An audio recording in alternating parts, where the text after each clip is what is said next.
Bom, nessa aula nós vamos tratar de espaços vetoriais com mais estrutura. Além da estrutura de espaço vetorial, a gente vai introduzir a noção de produto interno, o produto escalar.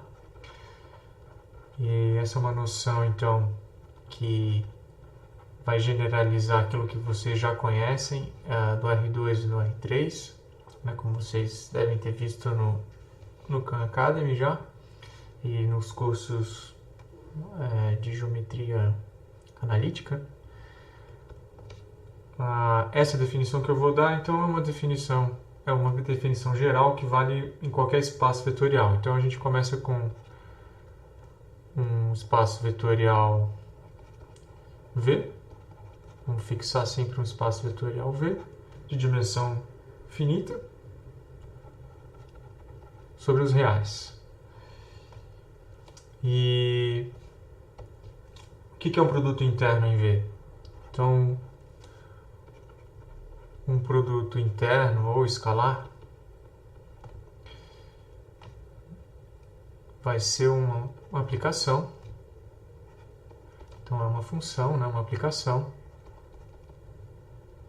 do produto cartesiano de V. Eu vou denotar, então, essa aplicação com colchetes. Então, essas bolinhas elas servem para designar, né, o argumento. Então, tem dois argumentos dessa função. Então, ela age no produto cartesiano do espaço vetorial. Então, ela pega uma dupla de vetores em V e devolve um número real. Bom, não é qualquer aplicação desse tipo que é um produto interno, um produto escalar, ela ainda tem que satisfazer algumas propriedades, né? Então, é uma aplicação que satisfaz as seguintes propriedades. A primeira delas, a primeira e a segunda tem a ver com linearidade. Então, se a gente pegar, por exemplo, no primeiro argumento e somar dois vetores, fazer o produto com um terceiro vetor W, isso abre dessa forma aqui. Então, vocês veem que é completamente análogo, né, ao que acontece no R2 e no R3, né? Lá a notação é um pouco diferente. Bom, né, se fosse no R2, por exemplo, né, o que você tem? Você tem, vamos supor que você tem dois vetores de coordenadas x e y. O produto canônico entre esses vetores, como é que a gente faz? A gente multiplica coordenada a coordenada, né, componente a componente. Então, fica definido assim, em coordenadas cartesianas. Então, se você tem dois vetores sendo somados no primeiro argumento, por exemplo, vamos pegar um x1, y1, um x2, y2, sendo multiplicados por um x3, y3, certo? Bom, a gente faz isso como? A gente pode abrir esse produto, né?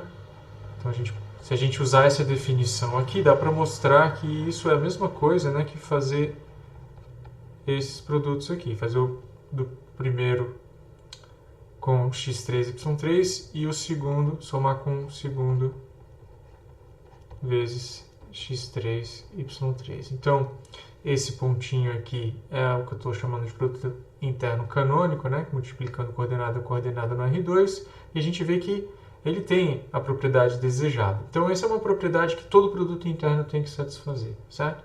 Uma segunda propriedade, que também vocês podem pensar que está sendo emprestada aí do R2 ou do R3, é a seguinte: se você multiplicar, por exemplo, o primeiro vetor por uma certa constante alfa, você pode tirar essa constante para fora e multiplicar o produto de U por V, dessa forma. Então, isso vale quaisquer que sejam U e V no espaço vetorial, né? Aqui é também espaço vetorial V, e qualquer que seja alfa real, né? Então, assim como no R2, né, a gente quer manter essa propriedade 2. Essas duas juntas, elas querem dizer o quê? Você tem uma propriedade de linearidade, né? Agora a gente já conhece bem essa palavra, então a gente tem linearidade no primeiro argumento. Então, como função do primeiro argumento, esse produto é uma função linear, né? Agora, a gente pode fazer com que ele seja linear no segundo argumento. Para isso, a gente introduz a noção de simetria. Então, se você faz o produto de U por V, assim como no R2, isso é igual ao produto de V por U, certo? Quaisquer que sejam V e U. Ora, se o produto é simétrico, então essa propriedade de linearidade que valia para o primeiro argumento vale para o segundo também. Então é um produto bilinear, né? Ele é linear em cada um dos argumentos.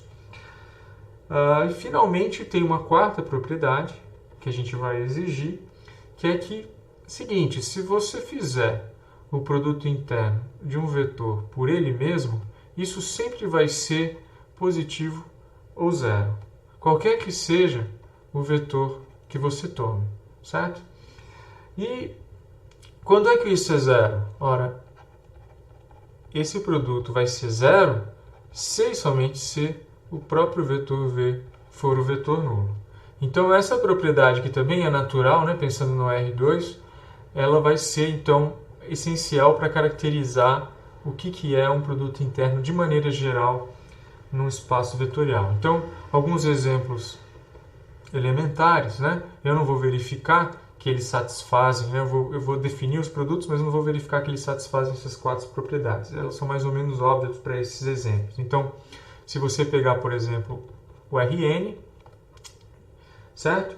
E vamos pegar dois vetores no Rn, por exemplo, U, que é uma enupla de números reais, V é outra enupla de números reais, certo?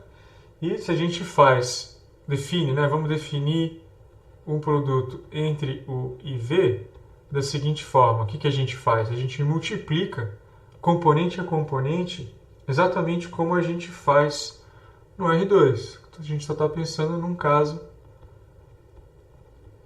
né, mais geral. Então, em vez de ser duplas de números reais, a gente tem enuplas de números reais. E se a gente definir, então, um produto dessa forma, para enuplas de números reais, pode verificar que satisfaz essas quatro propriedades. Um outro exemplo, que foge um pouquinho, né, do Rn, seria, por exemplo, pegar o espaço vetorial formado pelas funções contínuas que estão definidas num intervalo fechado de 0 a 1. Então, esse é um espaço vetorial, não tem dimensão finita, certo? Mas a gente pode definir um produto aí. Essas são as funções contínuas no intervalo fechado de 0 a 1. Que produto seria esse? Para duas funções, f e g, a gente pode definir esse produto assim, como sendo a integral de 0 a 1 f g. Certo? Então, a gente sabe que as funções contínuas são integráveis em intervalos fechados e isso aqui está bem definido, portanto, essa integral está bem definida. Dá para verificar, né, usando propriedades da integral de Riemann, que esse produto também satisfaz aquelas quatro propriedades. E para terminar, um exemplo no R2, mas com um produto que não é o produto usual, o produto canônico, aquele que eu mostrei mais acima. Então vamos pegar duas duplas de números reais, por exemplo, vou pegar aqui, V1, que seria um vetor com coordenadas x1 e y1, V2, um vetor de coordenadas x2 e y2, né, no R2, e a gente vai definir então o produto entre V1 e V2 da seguinte forma. Então, em vez de multiplicar componente a componente, eu vou definir alguma coisa um pouco diferente. Então, a gente vai definir isso assim. Tem uma certa mistura aí de componentes, né? Ora, isso ainda é um produto interno. Então, dá para verificar que, definido dessa forma, esse produto satisfaz essas quatro propriedades. Não é um produto que a gente usa normalmente, mas é um produto interno, tão bom quanto o produto canônico, né? No sentido de ter todas aquelas propriedades que caracterizam o produto interno. Bom,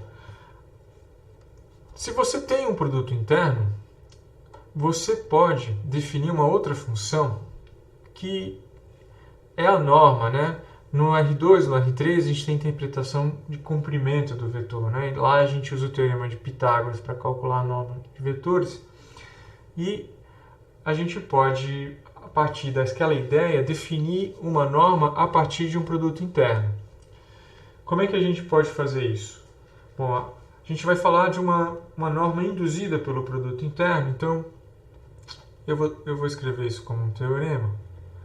Seguinte, melhor eu falar primeiro o que é uma norma e depois a gente fala como induzir uma norma a partir do produto interno. Então, vamos pensar de maneira completamente independente agora. Então, isso aqui foi produto interno. Agora vamos falar de norma.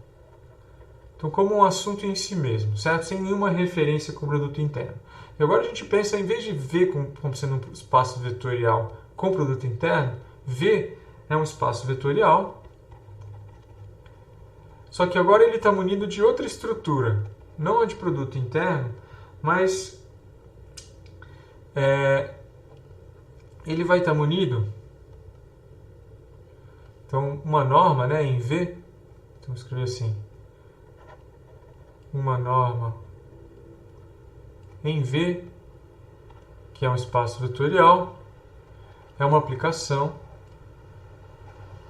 então também é uma função, dessa vez é uma função, vou usar aquelas duas barrinhas usuais para definir norma, então ela pega um vetor em V e calcula um número real não negativo, né? Pode ser zero ou positivo, que satisfaz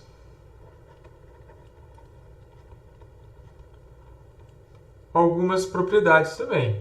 Então a primeira delas é que se você calcular a norma de um vetor, isso é sempre positivo ou zero, né? Qualquer que seja esse vetor, no espaço vetorial V. E essa norma é zero se e somente se o vetor é o vetor nulo. Então vocês veem que isso é bastante parecido, né, com a propriedade 4 aqui, né? Então tem uma relação entre essas coisas que a gente vai explorar daqui a pouco. A segunda propriedade é a seguinte: se você calcular, por exemplo, a norma de um múltiplo de um vetor, você pode tirar essa constante real para fora, tomando o módulo, e multiplicar o vetor U. Qualquer que seja o vetor no espaço vetorial, qualquer que seja esse número real, certo? Então isso também, né, é reminiscente do que acontece no R2 e no R3. A norma lá tem essas propriedades. E, por fim, a gente tem uma relação triangular entre essas normas, que a gente chama de desigualdade triangular. Então, qualquer aplicação de V nos positivos que satisfaz essas três propriedades, a gente vai chamar de norma. E o espaço vetorial que tem uma norma, a gente vai dizer que é um espaço vetorial normado. Mas para a gente não interessa, nesse curso, trabalhar com espaços vetoriais normados gerais. A gente sempre vai assumir, né, nesse capítulo, que os espaços vetoriais têm produto interno. O interessante é que, se o espaço vetorial tem produto interno, ele é normado. Como é que a gente pode obter uma norma a partir de um produto interno? Bom, é o conteúdo desse teorema aqui, né? Então, se você tem, você já vê um espaço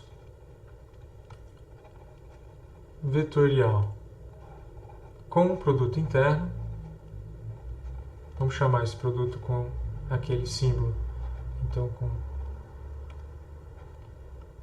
esses colchetes. Então, a aplicação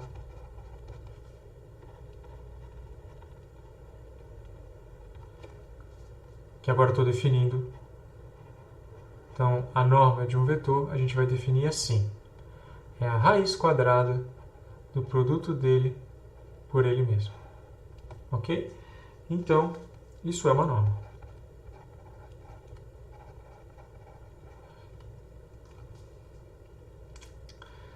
Então vejam que curioso. Se você tem um espaço com produto interno, se você define a norma dessa forma, ela automaticamente então vai satisfazer essas três propriedades. Então, essa função satisfaz essas três propriedades porque o produto escalar satisfaz essas quatro. Então, se você tem uma norma que é induzida por um produto interno, você automaticamente sabe que ela é uma boa norma, né? Ela satisfaz as propriedades exigidas. Uma consequência desse teorema, vamos chamar isso de corolário, é uma desigualdade importante, que é a desigualdade conhecida como desigualdade de Cauchy-Schwarz. O que diz a desigualdade de Cauchy-Schwarz? Existe uma relação, então, entre o produto interno e a norma. E essa relação, ou uma dessas relações que a gente pode escrever, é essa aqui. Então, o módulo desse produto interno é sempre menor ou igual ao produto das normas, quaisquer que sejam o IV no espaço vetorial V0. Então, eu vou deixar isso como exercício na lista, para vocês resolverem. Todos os livros demonstram essa desigualdade. Isso envolve analisar o discriminante de uma equação de segundo grau. E eu vou usar essa desigualdade de Cauchy-Schwarz, por exemplo, para mostrar uma parte desse teorema aqui. Quero dizer, se você definir uma norma dessa forma, eu quero mostrar que então satisfaz essas três propriedades. Eu vou usar a desigualdade de Cauchy-Schwarz para demonstrar a terceira delas. Como é que a gente pode fazer isso? Então, eu estou olhando agora para a demonstração desse teorema só da terceira propriedade. Ok? Então, o que a gente vai fazer? Vamos usar a definição. A definição da norma é essa, né? A norma induzida. Então, eu vou pegar e vou calcular a norma do vetor u mais v ao quadrado. Ora, u mais v ao quadrado, por essa relação, é o produto de u mais v por u mais v, certo? Agora eu vou abrir esse produto usando linearidade em cada um dos argumentos. Então, isso vai ser o produto de u com v, depois de v com u e depois de v com v. Mas u com u é a norma de u ao quadrado, pela definição. Pela simetria, né, do produto interno, isso é duas vezes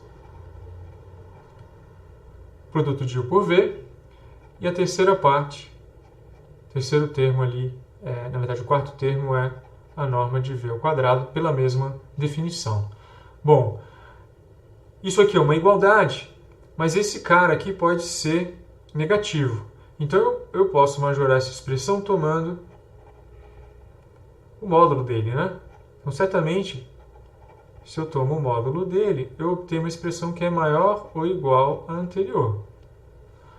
Mas olha só, eu tenho um módulo do produto interno e eu posso agora usar a desigualdade de Cauchy-Schwarz. Então eu tenho uma nova desigualdade que é a seguinte. Então eu tenho a norma de u quadrado, a norma de v ao quadrado, mais duas vezes isso aqui eu vou substituir por essa expressão que é o produto das normas, que é sempre maior ou igual a ela. Daí esse maior ou igual aqui. Então isso é duas vezes norma de u vezes norma de v. Agora vocês reconhecem que essa expressão aqui é um produto notável, né? É a norma de u mais a norma de v ao quadrado. Agora, se a gente conecta, né, a primeira igualdade com a última, a gente chega então a gente chega a esse resultado equivalente, que é a norma de u mais v é menor ou igual à norma de u mais a norma de v, que é a desigualdade triangular, né? É a propriedade 3 aqui que a gente queria mostrar. Então essa é a mais difícil de mostrar, as primeiras duas são imediatas, usando propriedades de produto interno. Muito bem, eu vou encerrar essa aula aqui. Na próxima aula a gente vai discutir a noção de isometria e depois a gente vai fazer uma discussão sobre sobre operadores simétricos. Isso encerra o conteúdo do curso.